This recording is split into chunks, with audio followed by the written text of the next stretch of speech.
All right, let's jump right in. We're about to tackle one of the biggest, most fundamental rules of the entire universe. We all kind of take it for granted, right? Nothing can travel faster than light. But have you ever really stopped to ask why? I mean, really, why? Because it turns out it's not just some cosmic traffic law. It's a deep, deep clue about the nature of reality itself. And that quote right there, that's from the legendary physicist Richard Feynman. And it's the heart of the mystery we're going to unravel today. This is not just about how fast a little photon can zip across space. This is about the speed at which reality itself is even allowed to happen.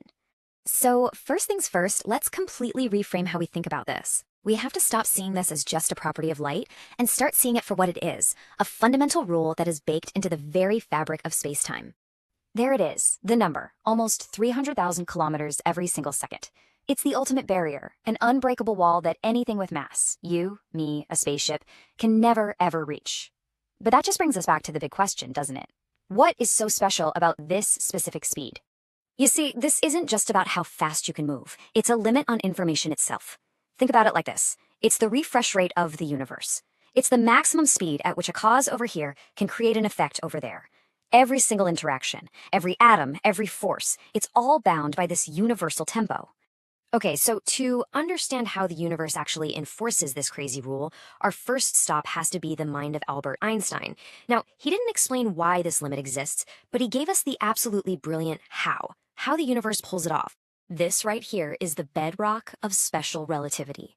And it sounds so simple, but I promise you, the consequences are completely bizarre. It means that whether you're standing perfectly still, or you're in a rocket ship hurtling toward a beam of light at half its speed, you will always measure that light beam moving at the exact same velocity. And this just lays out the paradox perfectly. You know, in our everyday world, speeds add up. If you run towards a ball someone threw, it obviously comes at you faster. But with light, that common sense just completely shatters. And that shouldn't be possible.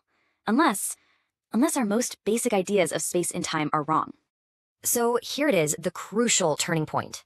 If the universe is absolutely non-negotiably committed to keeping the speed of light constant for everyone, well, something else has to give, right?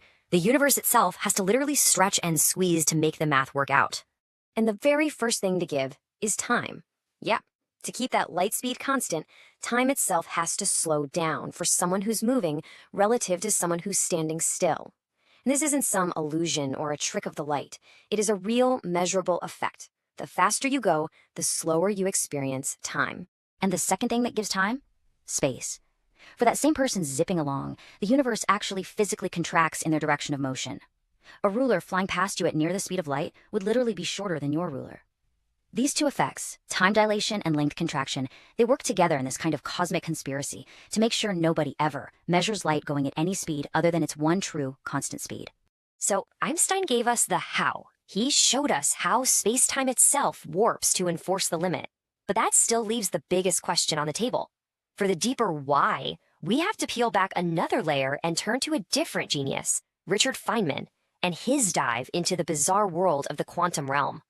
This is the absolute core of it all. Why this rule? Why does the entire universe bend over backwards, warping time and shrinking space just to protect this one specific velocity? The answer, it turns out, isn't in our everyday classical physics.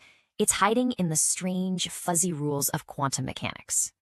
Okay, get ready for this, because this is where things get really weird. According to Feynman, a particle, like an electron, doesn't travel from point A to point B like a tiny cannonball. No. To get from A to B, it explores every single possible path all at the same time.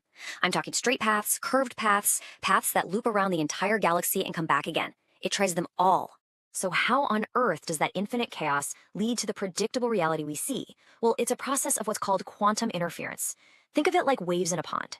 The paths that are sensible and direct, the classical paths, they have phases that add up. They reinforce each other. But all the bizarre, loopy, nonsensical paths have phases that cancel each other out, like two waves meeting and just flattening into nothing. And here it is. This is Feynman's absolutely jaw-dropping discovery. The reason nothing can travel faster than light is that any path that would require faster than light travel has contributions that perfectly, and I mean perfectly, destructively interfere. They add up to exactly zero. They literally cancel themselves out of existence. So the speed limit isn't a wall you hit, it's a mathematical void. Those paths just don't contribute to reality. So now we can put it all together. Einstein gave us the mechanics, the how, and Feynman gave us the quantum reason, the why. And together, they show us what this cosmic speed limit truly is. And here's the big takeaway.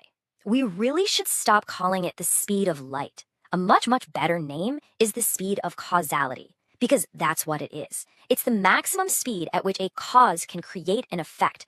It's the speed of information. It is the tempo of the universe itself. And why does that matter so much? Because this speed limit is what keeps reality from descending into chaos. It's what ensures that effects never ever happen before their causes.